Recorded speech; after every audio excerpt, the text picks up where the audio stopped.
да творите и да правите това, за което сте в кухнята, да се фокусирате върху креативната част, а не върху административната. Нашата мисия е да съберем целият документооборот, всички данни, които са за стоките от хартията и да ги вкараме в дигиталния свят, да ги стандартизираме, за да може след това да се правят анализи, за да може след това в реално време тя да ви автоматизира някои от процесите и да ви помага така, че да можете да работите бързо и с лекота, да имате пълната информация и да вземате правилните решения в реално време. Основната част, ядрото на Дистриба, са трите ни модула: склад, производство и хасеп, като ще започна презентацията първо на модул склад и ще започна с проблемът. В цялата хранително-вкусова промишленост, не само в България, по-голямата част, да не кажа почти цялата, комуникация между клиент и доставчик, без значение дали клиентът е ресторант или той самия е доставчик или е производител, който си купува стоки, се извършва по изключително допотопен начин.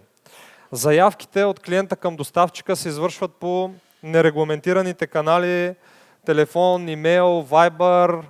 Любимото ми: в 3 часа сутринта съм свършил смяна, влизам в склада, пиша си на тефтер какво ми трябва и го пращам като снимка по Viber с надеждата от среща някой от доставчика да го разчете и да ми изпрати правилните стоки на другия ден. Изпращат се тези данни по тези неясни пътища господни до доставчика, където една цяла орда от стоковеди ръчно преписват данни в складовия си софтуер. Това изисква много време. Затова, ако ги изпратите тая вечер и ги чакате утре сутринта, най-вероятно няма да дойдат, нещо от шофьорите се бавят, защото няколко часа стоковедите ще трябва да въведат всички ваши данни, да разберат, че имат недостиг на някаква стока вече час преди да трябва да ви я доставят и да им е невъзможно да реагират за това.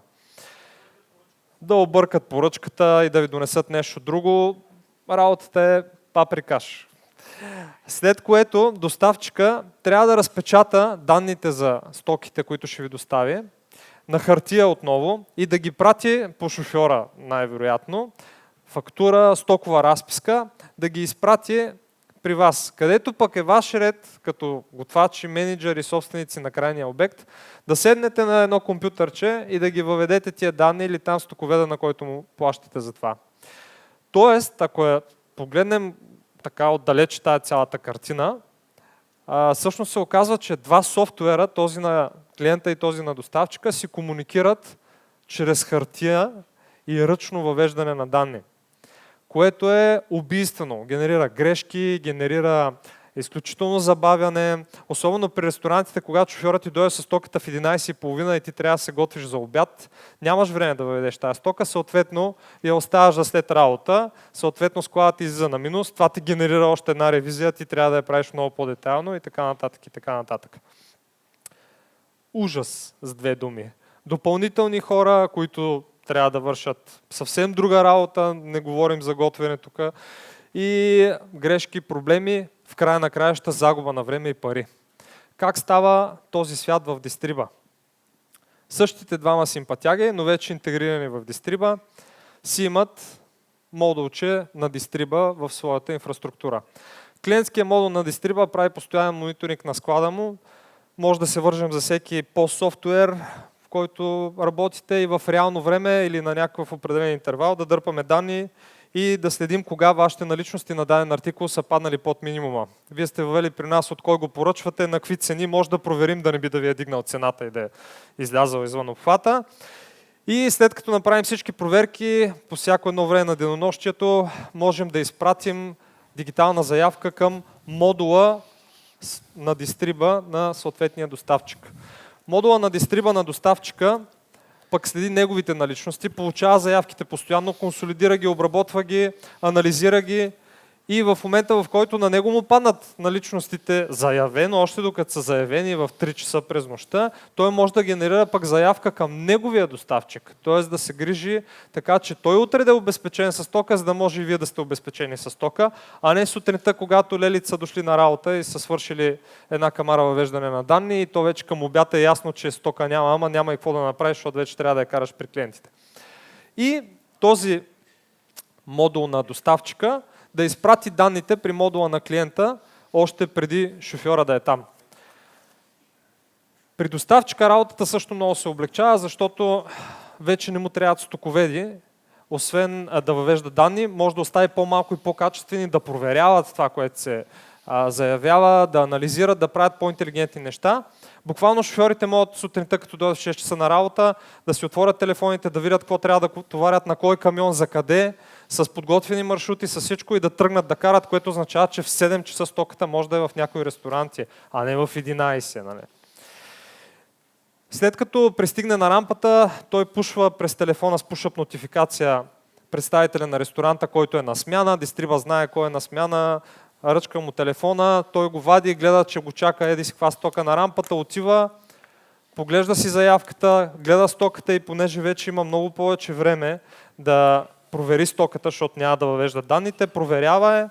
Ако има разлика, счупила се е бутилка вино или нещо е объркано все пак, защото някой човек го товари, коригира това, което е променено или сгрешено и понеже всичко се случва в реално време, няма предварително напечатани стокова и фактура, те се коригират автоматично.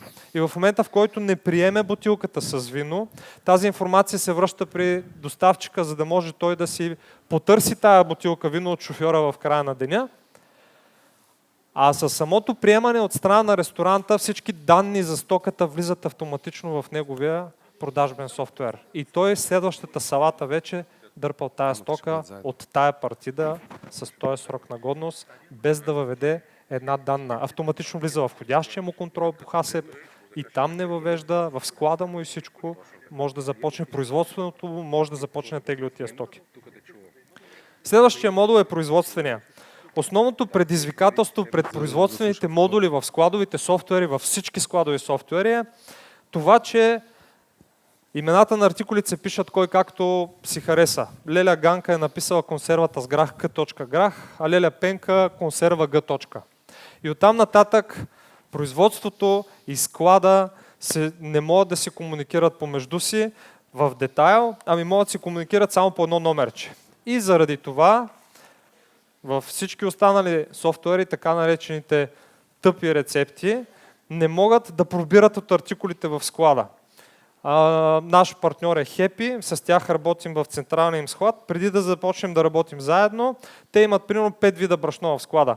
Обаче го държат на един код, защото рецептата не може да работи с повече от един.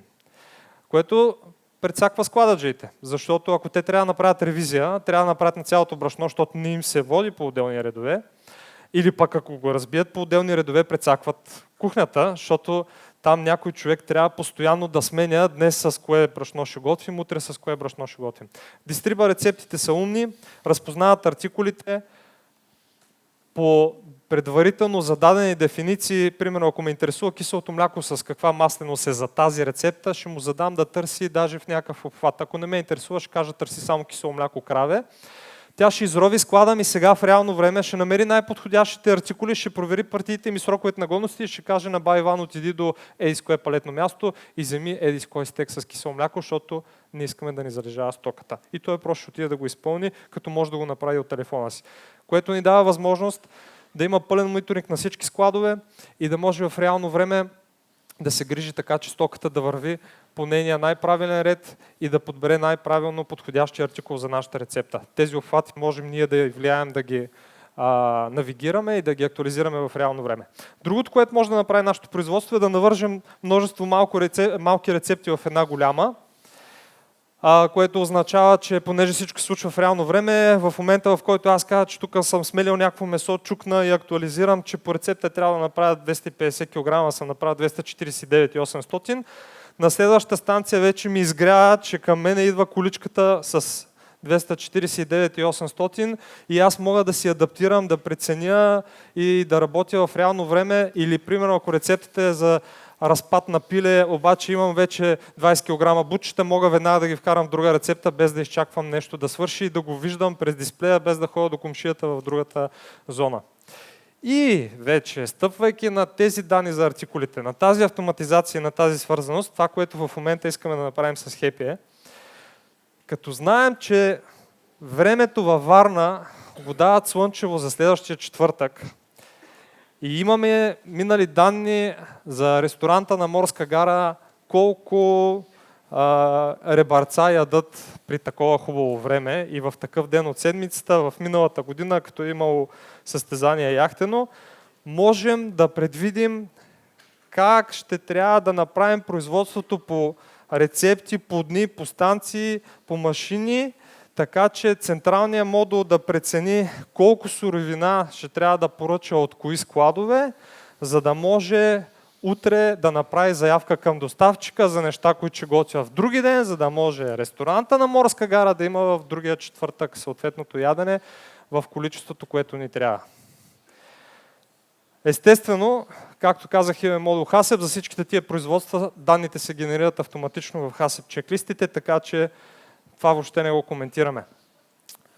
HACCP модула, това му е работата, всички чеклисти, които измислят от Агенцията по храните, могат да бъдат настроени във вариант да ви правят нотификация и да влезете да ги попълните ръчно и да се подпишете с пръстче на дисплея на телефона си, или да го оставите да работи вместо вас. Може да се свържем с всяка система, която прави мониторинг на нещо. Ако ви е важно да е супер детайлен мониторинга, може да направим и доста други автоматизации. Не казвайте на Агенцията по храните за това. В обобщение, имаме свързаност между всички участници в хранително-вкусовата промишленост. Мобилен достъп по всяко време от всяка точка, за да може да свършите работа дори да сте в Бали и да има някаква заявка, която е проблемна, да отворите, да видите кой, кога, откъде, какво е направил, както да връщате данни, да коригирате. Тази възможност ви дава и нотификации за важните за вас неща и благодарение на това, че е веб-базирана платформата, не се инсталира нищо на ваше устройство като сървър, не изисква никакъв специален хардуер, нито за вас, нито за вашите служители, което отпада security риска някой да ви хакне, отпада необходимостта да държите и вие като готвачи да се занимавате с IT, което да поддържа вашата инфраструктура и въобще някакви такива несвойствени дейности. Работим с най-добрите сървъри в света, така че ако някой ги хакне, определено готвенето няма да е отрасъл, който ще е най-проблемен.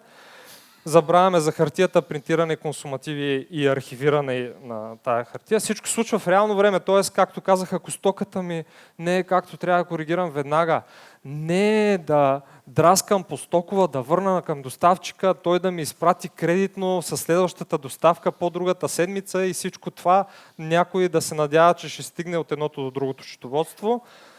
Изключителна възможност за автоматизация, тъй като разполагаме с структурирани данни, така че да може да кажем на софтуера по някакъв алгоритъм да направи нещо.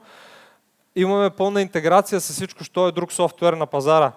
Нарочно нямаме счетоводен модул. Казваме така, ти трябва да разчиташ на твоята счетоводителка да ти се грижи да ти оптимизира данъците, а тя най-вероятно е свикнала да работи с софтуер от 20 години и не искаме да й променяме работата. Като минеш към дистриба, ние ще се свържем към нейния софтуер и тя ще се живее в комфортната среда. Нека стоковедите ти да се живеят в тяхната комфортна среда. Нека, ако имаш много хубав пост софтуер, с който са ти обучени вече всичките готвачи, сервитьори, има добра кухненска автоматизация, работи си на него. Дай да свържем в бек-офиса дистриба, за да може да комуникира с всичкото това и да ти даде всичките ти автоматизации. Те няма и да разберат за това, освен че в един момент ще им кажеш, че те няма да въвеждат повече данни за стоките, те ще идват сами в софтуера. И имаме възможност да се свържем към бизнес интелидженс инструменти, направо да вържем базата данни, така че да можете да си генерирате справките сами. Примерно имам 10 ресторанта, искам да отворя 11 в Стара Загора и мога да проверя данни за Стара Загора или данни за ресторант, който е примерно в Пловдив, при определени ситуации, какво се случва с него и да си генерирам сам справката, не е нужно да звъня на съпорт или да се занимавам с такива неща. Това, което може да направите, е да се регистрирате в нашата платформа на distriba.bg, QR кода от визитката или нещо там, откъдето ни намерите. Като си въведете вашия телефонен номер, наш консултант ще се свърже с вас, за да може да анализира бизнеса и да види как най-добре и с какво трябва да се интегрираме. Заради прекрасното събитие днес, тези, които се регистрират днес, ще им дадем 2 месеца безплатно възможност да използват модул HACCP, за да усетят как е без да пишеш дневници. Чакай само да разбера, освен, че сте синоптици, Да. ходите на Бали, сега вече ще заместим HACCP. Точно, ще започнем. Ще започнем, значи от някъде да започнем. Да. Аз съм сигурен, че имам безкрайно много въпроси, но тъй като много ме притиска времето, кажи още какво ще подарите. Другото, което подаряваме... Значи първите 20 участва с томбола за Бали, така разбрах. Може би не съм чул добре, извинявай. Да. Другото, което... Първото и най-важно е 2 месеца, понеже HACCP е най-лекия модул, много бързо се интегрира и веднага ще усетите за какво говорим. Първото са 2 месеца безплатни. Второто е интеграцията. При нас не заплащате за интеграция. Третото е, че ако имате някаква уникална функционалност, която би била полезна за всички, ние ще я доработим без да ви коства нищо допълнително, освен ако не е нещо супер специфично. И това е другия плюс в платформата. Тя е обща, ако някой добави нещо интересно, още на другия ден тя се е актуализирала и може всички да я ползват, тъй като е веб и не е инсталирана на устройство. Нещо като Waze за готвачи. Точно така. Добре. Така че, само че ни пази от агенцията по храните, не от От агенция по храните. Благодаря за това е добре. Значи можеш да го използваш, не се притеснявай. Така че регистрирайте се, самата регистрация не ви обвързва с нищо. Ако си добавите телефона, ние ще се свържем с вас, да видим как може да сме ви полезни и как да ви послужим по-добре. И ще ви звънат между 9 и 5 в работно време. Да. Благодаря за вниманието.